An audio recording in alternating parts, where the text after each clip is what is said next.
Welcome back to Xylem learning. It's me Anuratna, നിങ്ങളുടെ സ്വന്തം Anu മിസ്സാണ്. Okay, എൻ്റെ മക്കളെ എല്ലാവരും ക്രിസ്മസ് പരീക്ഷയൊക്കെ വളരെ ഹാപ്പി ആയിട്ട് എഴുതി നല്ല മാർക്കൊക്കെ പ്രതീക്ഷിച്ച് സ്കൂളിലേക്കൊക്കെ നമ്മളിപ്പോൾ എത്തിയിട്ടുണ്ടായിരിക്കും അല്ലേ. സ്കൂൾ തുറന്നു, എൻ്റെ മക്കളെ എല്ലാവരും വളരെ ഹാപ്പി ആയിട്ട് തന്നെയാണ് സ്കൂളിലേക്ക് പോയത്. കാരണം ക്രിസ്മസ് പരീക്ഷ വളരെ എളുപ്പമായിരുന്നു. അത് എല്ലാ സബ്ജക്റ്റിലും അങ്ങനെ തന്നെ ആയിരിക്കും, എനിക്ക് ഉറപ്പാണ്. അപ്പം നിങ്ങളെ മെസ്സേജും കാര്യങ്ങളൊക്കെ ഞങ്ങൾക്ക് കിട്ടിയിട്ടുണ്ടായിരുന്നു.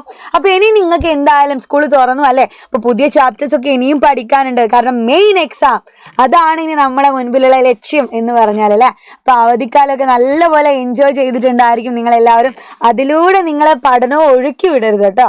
എന്ത് ചെയ്യണം, നമ്മൾ ഇനിയും സ്കൂൾ തുറന്നു, ഇനി നമ്മൾ മെയിൻ എക്സാം ഫോക്കസ് ചെയ്തിട്ട് ബാക്കി ഇനി പഠിക്കാനുള്ള ചാപ്റ്റേഴ്സ് ഒക്കെ നല്ലപോലെ എൻ്റെ മക്കളെ എന്ത് ചെയ്യണം, പഠിച്ചെടുക്കണം. അപ്പോൾ ഇപ്പോഴും ഉണ്ടാവും ടെക്സ്റ്റ് ബുക്ക് ഒന്നും തുറന്നു നോക്കാതെ കുറേ പേരല്ലേ. അപ്പോൾ ഇനി ഇത്രയും ചാപ്റ്റർ പഠിക്കാനുണ്ടോ മിസ്സേ, ഒത്തിരി ചാപ്റ്റേഴ്സ് ഇനിയും ഉണ്ടോ എന്ന് വിചാരിച്ചിരിക്കുന്നുണ്ടാവും. ശരിയാണ്, നമുക്ക് ഇനിയും ചാപ്റ്റേഴ്സുകൾ പഠിക്കാനുണ്ട് മെയിൻ എക്സാമിന് വേണ്ടിയിട്ട്. പക്ഷേ എൻ്റെ മക്കൾക്ക് വളരെ വളരെ എളുപ്പമുള്ള ചാപ്റ്റേഴ്സാണ് ഇനിയുള്ള ബാക്കി ചാപ്റ്റേഴ്സുകൾ. അത് വളരെ സിമ്പിളായിട്ട് തന്നെ മക്കൾക്ക് പഠിച്ചെടുക്കാൻ പറ്റുന്നത് കൂടെയാണ്. അപ്പം മാത്സിൽ ഇനി നമ്മൾ മുന്നോട്ടേക്ക് നോക്കേണ്ട ചാപ്റ്റേഴ്സുകൾ 4 എണ്ണമാണ്. അപ്പം 4 എണ്ണം ഏതൊക്കെ എന്നുള്ളതാണ് മിസ് ജസ്റ്റ് ഒന്ന് ഇവിടെ പറയുന്നത്. ആദ്യം അതിൽ നമ്മളിപ്പോൾ പഠിച്ചു തുടങ്ങാൻ പോകുന്ന ചാപ്റ്ററിൽ ഒന്നായിരിക്കും കോണുകൾ ചേരുമ്പോൾ അല്ലെങ്കിൽ ജോയിനിങ് ആംഗിൾസ് എന്നുള്ള ചാപ്റ്റർ. വളരെ എളുപ്പത്തിലുള്ള ചാപ്റ്റർ തന്നെയാണ്. എൻ്റെ മക്കൾക്ക് ആംഗിൾസുകളെ കുറിച്ചൊക്കെ പറഞ്ഞ് എൻ്റെ മക്കൾക്ക് വളരെ സിമ്പിളായിട്ട് പഠിച്ചെടുക്കാൻ പറ്റുന്ന ഒരു ചാപ്റ്റർ തന്നെയാണ് ജോയിനിങ് ആംഗിൾസ് എന്നുള്ള ചാപ്റ്റർ കേട്ടോ. അത് കഴിഞ്ഞിട്ട് നിങ്ങൾ പഠിക്കാൻ പോകുന്ന ചാപ്റ്റർ ആയിരിക്കും ഹൗ മച്ച് ഓഫ് 100, 100ൽ എത്ര. നിങ്ങളെ മെയിൻ എക്സാമിന് ഇമ്പോർട്ടൻ്റ് ആയിട്ടുള്ള ഒത്തിരി ചോദ്യങ്ങൾ ചോദിക്കുന്ന ചാപ്റ്ററാണിത്. ഒത്തിരി പേര് ഇത് പഠിക്കാൻ ചിലപ്പോൾ നിങ്ങൾക്ക് ആദ്യം തന്നെ ചിലപ്പോൾ അയ്യോ ഈ ഒരു ചാപ്റ്റർ കാണുമ്പോൾ നിങ്ങൾക്ക് വലിയൊരു ചടപ്പൊക്കെ തോന്നും. പക്ഷേ എൻ്റെ മക്കൾക്ക് വളരെ സിമ്പിളായിട്ട് അത് മനസ്സിലാക്കി ഒരു കഥയിലൂടെയൊക്കെ പഠിച്ചെടുക്കാൻ പറ്റുന്ന വളരെ സിമ്പിളായിട്ടുള്ള ചാപ്റ്ററാണ്. അത് മാത്രമല്ല, നിങ്ങൾക്ക് ഇനി വരുന്ന നിങ്ങളെ 7ലായാലും 8ലായാലും ഒക്കെ വേണ്ട ഒരു ബേസിക് ആയിട്ടുള്ള ചാപ്റ്ററാണ് ഈ ഹൗ മച്ച് ഓഫ് 100, 100ൽ എത്ര എന്നുള്ള ചാപ്റ്റർ കേട്ടോ. അത് കഴിഞ്ഞ് വീണ്ടുള്ള ഒരു ചാപ്റ്റർ, വീണ്ടും 2 ചാപ്റ്റർ കൂടിയാണ് നമുക്കുള്ളത്. അത് ഏതൊക്കെയാണ് ചാപ്റ്റർ? അക്ഷരഗണിതം, letter math. വളരെ സിമ്പിളാണ്. അതിനേക്കാൾ സിമ്പിൾ ആയിട്ടുള്ള ഒരു ചാപ്റ്റർ ആണ് ഏറ്റവും ലാസ്റ്റ് ചാപ്റ്റർ ആയിട്ടുള്ള സ്റ്റാറ്റിസ്റ്റിക്സ് അല്ലെങ്കിൽ സ്ഥിതി വിവരക്കണക്ക് എന്നുള്ള ചാപ്റ്റർ. നിങ്ങളത് 5th പഠിച്ചിട്ടുണ്ടായിരിക്കും. സ്ഥിതി വിവര കണക്കിൻ്റെ ഒരു ഭാഗം. എപ്പോഴും നമ്മളെ ടെക്സ്റ്റ് ബുക്കിലെ ലാസ്റ്റ് ചാപ്റ്റർ വളരെ സിമ്പിൾ ആയിരിക്കും അല്ലേ. അപ്പോൾ ബാക്കിയുള്ള ചാപ്റ്റേഴ്സുകളൊക്കെ നിങ്ങൾ ക്രിസ്മസ് എക്സാം വരെ നല്ല അടിപൊളിയായി സെറ്റായി പഠിച്ചിട്ടുണ്ടായിരുന്നു അല്ലേ. ഓണപ്പരീക്ഷയും കഴിഞ്ഞ് ക്രിസ്മസ് പരീക്ഷയും കഴിഞ്ഞ് ഇനി നിങ്ങൾ പോകുന്നത് മെയിൻ എക്സാമിലേക്കാണ്.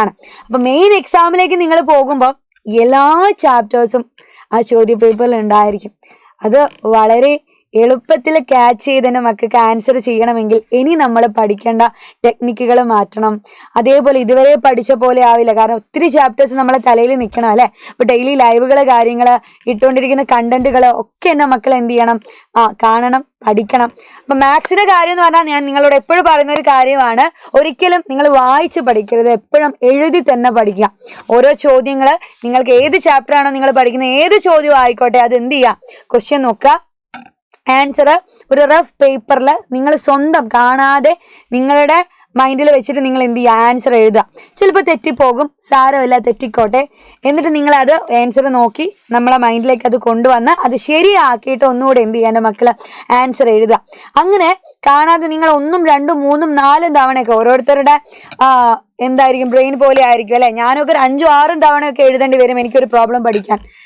അങ്ങനെയൊക്കെ ആയിരിക്കും. അപ്പം നിങ്ങളുടെ കപ്പാസിറ്റിക്ക് അനുസരിച്ച് എൻ്റെ മക്കൾ എന്ത് ചെയ്യുക, എത്ര തവണയാണോ പ്രാക്ടീസ് ചെയ്ത് എഴുതി ഓരോ ചോദ്യവും പഠിക്കുന്നത്, അങ്ങനെയാണ് നമ്മൾ ശരിക്കും മാത്സ് പഠിച്ച് വരിക കേട്ടോ. അപ്പോൾ മാത്സിൻ്റെ ഓരോ ക്വസ്റ്റ്യനും എഴുതി തന്നെ പഠിക്കുക.